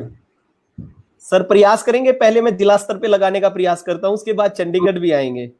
बिल्कुल बिल्कुल। जगबीर किस नेगी जी प्रकार, का सवाल है सर। किस चित्रकार से प्रभावित हो और क्यों, किस प्रकार के चित्र बनाना सुकून देता है, कला शिक्षण छात्रों को बेहतर भविष्य में किस प्रकार। नेगी जी हैं, नेगी जी ने पूछा कि कला जो है वो किस प्रकार से, और चित्रकार की अगर मैं बात करूं, अभी मैंने बताया कि हमारे अहलावत सर है, वो बहुत अच्छे चित्रकार है। लगातार हम उनको न केवल उनसे सीखने का प्रयास करते हैं, अपितु कला में जो नवाचार आता रहता है उसमें भी हमने प्रयास किया। और सुकून की अगर मैं बात करूं, बहुत अच्छा प्रश्न आपने पूछा है कि किस प्रकार के चित्र बनाकर आप सुकून पाते हैं। कलाकार हालांकि स्वयं बहुत सुकूनवान होता है, लेकिन एक कलाकार के अंदर भूख भी लगातार रहती है कि अगर उसने एक चित्र स्वयं बनाया है तो उस चित्र को वो अगर दोबारा भी बनाएगा तो निश्चित तौर पे उसमें और ज्यादा निखार भी आता है। मैं अगर सुकून की बात करूं तो मुझे बहुत खुशी भी मिलती है और सुकून भी मिलता है और गर्व की अनुभूति होती है कि जब मैं अपने विद्यालय समय से अलग समय देकर मैं अपने विद्यालय में बच्चों के प्रति या अपने शिक्षण जो हमारी सहायक सामग्री है या शिक्षा के स्तर को सुधारने के प्रति मैं अगर कुछ कर पाता हूं तो वाकई में मुझे बहुत सुकून मिलता है और खुशी मिलती है। तो मैं घर आता हूं तो मुझे बड़ा चैन मिलता है कि आज मैंने बहुत अच्छा कार्य किया है बच्चों के लिए और शिक्षा के लिए। सर आप भी ऑलराउंडर हो, very good. Naveen Yadav ji, thank you. तो आपसे सर बहुत अच्छी रोचक बातें हुई और हम सब ऊर्जा से सरोवर हुए। आपकी मेहनत, आपकी रचनात्मकता और आपकी कार्यशैली, आपने जिस तरह से सामाजिक सहयोग लिया, वो सब हम सबके लिए पथ प्रदर्शक का काम करेगा। मलिक साहब, हम आपके बहुत बहुत आभारी हैं और हम अब कार्यक्रम के अंतिम चरण में हैं। जोशी सर, आप कुछ और बात करना चाहेंगे, कुछ सवाल करना चाहेंगे? प्रदीप को जी को बहुगुणा सुने जी, जितना। आप, बहुगुणा जी। मैं तो मलिक साहब से रागनी सुनना चाहता था, वो सुनाना नहीं चाहते, बात अलग है। विषय नहीं है उनका, विषय नहीं है तो। चलिए, मलिक साहब इस ने चित्र के मुझे, thank you. It's true, art is a मुस्कुराते मेडिटेशन। दीपा बहन, बहुत बहुत आभार। मलिक साहब ने हंस के अपनी रागनी सुना दी सर। लीजिए, एक और सुना दी। राजेंद्र प्रसाद जी, बहुत बहुत आभार राजेंद्र जी। तो मलिक साहब, आप कुछ और अंतिम संदेश देना चाहेंगे? आज के कार्यक्रम को हम समाप्त करें इससे पहले हमारे दर्शकों को। The teachers show episode number 90 में सर्वप्रथम मैं हार्दिक आभार ज्ञापित करना चाहता हूँ आदरणीय डॉक्टर डी.एन. भट्ट जी का, जिनके अथक प्रयासों से, उनकी तल्लीनता की बदौलत इस प्रकार के एपिसोड के माध्यम से सरकारी शिक्षकों को एक बेहतर मंच मिल रहा है और अपने अनुभव साझा कर सरकारी शिक्षा को बेहतर किस प्रकार से बनाया जाए, इस प्रकार के नवाचार व अनुभव हम सभी को प्राप्त हो रहे हैं। और उनके साथ उनके सहयोगी के तौर पर मुकेश प्रसाद बहुगुणा जी का भी मैं हार्दिक आभार ज्ञापित करना चाहता हूं। सच में आप विलक्षण प्रतिभा के धनी हैं और मुझे खुशी भी हुई कि आप सोनीपत से आपने शिक्षा ग्रहण की है, क्योंकि सोनीपत का ही मैं विद्यार्थी रहा हूं। और विशेष आभार ज्ञापित करना चाहता हूं हमारे विशेषज्ञ के तौर पर आदरणीय जोशी जी हमारे साथ बने हुए हैं, पूर्व निदेशक हैं आप CCRT के। और CCRT गुवाहाटी में सर मैंने प्रशिक्षण भी लिया था 21 दिन का, तो वहां पे भी बहुत कुछ सीखने को हम सभी को मिला था। और समस्त सरकारी शिक्षा से जुड़े हुए शिक्षकों को मैं केवल एक ही संदेश देना चाहता हूं कि आप अगर शिक्षण कार्यों में आए हैं तो आप शिक्षा के साथ लगातार तन से, मन से और मैं कहूं कि धन से भी, क्योंकि वर्तमान में अगर हम बात करें कि शिक्षकों के वेतन बहुत अच्छा है, जहां तक संभव हो पाए शिक्षा की बेहतरी के लिए और शिक्षार्थियों के कल्याण के लिए आप अपने निजी कोष से भी अगर सहयोग करें तो ये बहुत सराहनीय कदम रहेगा। और शिक्षा की बेहतरी के लिए ग्रामीण अंचल की प्रतिभाओं को तराशने और निखारने के लिए मैं विशेष निवेदन करना चाहता हूं कि आप मन से कार्य करें। निश्चित तौर पर मन से किया हुआ कार्य हमें न केवल सुकून देता है, अपितु समाज में हमारी जो प्रतिष्ठा है उस प्रतिष्ठा को कायम करने में भी वो बिल्कुल सहायक रहता है। तो आज के इस टीचर्स शो एपिसोड नंबर 90 में मैं पुनः जो हमारे संचालक हैं, सह संचालक हैं और हमारे विशेष विशेषज्ञ के तौर पर हमारी तीनों शख्सियत को साधुवाद करता हूं और तमाम हमारे शिक्षा जगत से जुड़ी हुई शख्सियत को नमन करना चाहता हूं कि आप की बदौलत ही इस प्रकार की जो विविधता रही है या इस प्रकार की जो शिक्षा से संबंधित और संस्कृति से संबंधित जो संगम होता हमें प्रतीत हो रहा है और भारतवर्ष की शिक्षा व्यवस्था को जो मजबूती प्रदान करने का प्लेटफॉर्म मिलने जा रहा है, वो ये सब हमारा संगम रहेगा। पुनः आप सभी का बहुत बहुत आभार, धन्यवाद। जय हिंद, जय भारत, जय हरियाणा। जय हरियाणा जी, जय हरियाणा। बहुत अच्छा लगा हमें हरियाणा में आके। और कल हम हरियाणा से वापस उत्तराखंड आ रहे हैं दर्शकों। लेकिन मलिक साहब ने जो बातें कही उनमें से एक बात में मैं थोड़ा सा संशोधन करता हूँ, फिर आगे बढ़ेंगे। मलिक साहब, मैं इस कार्यक्रम को होस्ट जरूर कर रहा हूँ, लेकिन मुकेश प्रसाद दोगड़ा जी और गिरीश चंद्र जोशी जी मेरे सहयोगी नहीं है, मेरे मार्गदर्शक हैं, मेरे अभिभावक हैं, मुझसे बड़े हैं, मुझसे ज्ञान में, उनमें वरिष्ठता में, हर चीज में बड़े हैं। तो मैं सर निश्चित उनके तौर पे मार्गदर्शन में काम करता हूँ। मार्गदर्शन का भी बहुत अतुल्य योगदान मिलता है और मैं कहूँ कि जिस प्रकार से मैं आज इस शो के माध्यम से देख भी पा रहा हूँ, आप तीनों का आपसी सामंजस्य और आप तीनों का आपसी स्नेह और आप तीनों की दूरदर्शिता को अगर मैं ये कहूँ कि आपने जो ये संकल्प लिया है सरकारी शिक्षा को बेहतर बनाने का, ये काबिले तारीफ है। उन्हें आप तीनों शख्सियत को मैं साधुवाद करता हूँ। जी जी, धन्यवाद सर। और भट्ट जी मार्गदर्शक मत कहना, मार्गदर्शक मंडल में मत भेज देना अभी हमको। ये आपने आज बहुत दिनों बाद सर बिल्कुल आपके इरादे ठीक नहीं लग रहे गिरीश सर, इनके इरादे ठीक नहीं लग रहे, हमें मार्गदर्शक मंडल में भेजना चाहते हैं। 100 की सीधी चुप, 100 की सीधी चुप। चलिए सर, कोई बात नहीं, लेकिन मंदिर वही बनाएंगे। आगे बढ़ते हैं। तो मित्रों, कल ठीक शाम 7 बजे हमारे शो में, चूंकि मैंने आपको पहले भी कहा था, फिर से मैं याद दिलाना चाहता हूँ कि हिंदी पखवाड़ा चल रहा है। तो हिंदी पखवाड़े के अंतर्गत कल हमारे साथ ठीक 7 बजे, तो कोई आवाज आ रही पीछे से?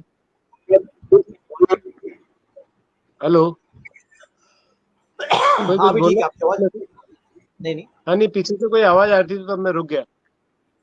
तो मैं कह रहा था कि हिंदी पखवाड़ा चल रहा है सर, और हिंदी पखवाड़े में अब हम हिंदी दिवस के नजदीक हैं। आज 11 तारीख हो गई है, कल 12 है, 14 को हिंदी दिवस है। हिंदी दिवस पर हम एक खास एपिसोड आपके बीच लेके आने वाले हैं, इंतजार करिएगा। लेकिन उससे पहले कल हम उसकी पूर्व तैयारी में, उसके वार्म अप मैच के रूप में, एक हमारे साथ होंगे खटीमा उधम सिंह नगर से डॉक्टर महेंद्र प्रताप पांडे जी, जो हिंदी के बहुत अच्छे कवि हैं। कई उनकी पुस्तकें प्रकाशित हो चुकी हैं और वो जितना धीर गंभीर साहित्य लिखते हैं, उतने अच्छे व्यंग और हास्य में भी उनकी कलम चलती है। तो कल 7 बजे महेंद्र प्रताप पांडे जी के साथ रूबरू होंगे इस शो में। और आप सबसे अनुरोध है कि हमारे पुराने एपिसोड देखने के लिए हमारा यूट्यूब चैनल विविधा है, वहां पर जाकर उसको लाइक करें, उसको सब्सक्राइब करें और शेयर करें। अपने मित्रों को भी कहें कि उसको सब्सक्राइब करें, ताकि ये आंदोलन जो हमने सरकारी शिक्षा को मजबूत बनाने का, सरकारी शिक्षा के प्रति सकारात्मकता लाने का जो आंदोलन शुरू किया है द टीचर शो के माध्यम से, वो आगे बढ़े और सरकारी शिक्षकों का असरकारी कार्यक्रम पूरे देश में और लगातार लोकप्रिय हुए, लगातार उन्नति करता रहे, ये हम सब कामना करते हैं। इन्हीं शब्दों के साथ मैं हमारे आज के अतिथि श्री प्रदीप मलिक साहब का बहुत बहुत आभारी हूँ, प्रद्युम्न भल्ला साहब का बहुत बहुत आभारी हूँ, श्री गिरीश चंद्र जोशी जी का और मुकेश प्रसाद दोगड़ा जी का आभारी हूँ कि वो लगातार हमारे साथ बने हुए हैं। इन्हीं शब्दों के साथ हम आज विदा चाहेंगे और कल शाम 7 बजे डॉक्टर महेंद्र प्रताप पांडे जी के साथ आपसे जुड़ेंगे। तब तक के लिए नमस्कार, शुभ रात्रि, जय हिंद। जय हिंद। जय हिंद।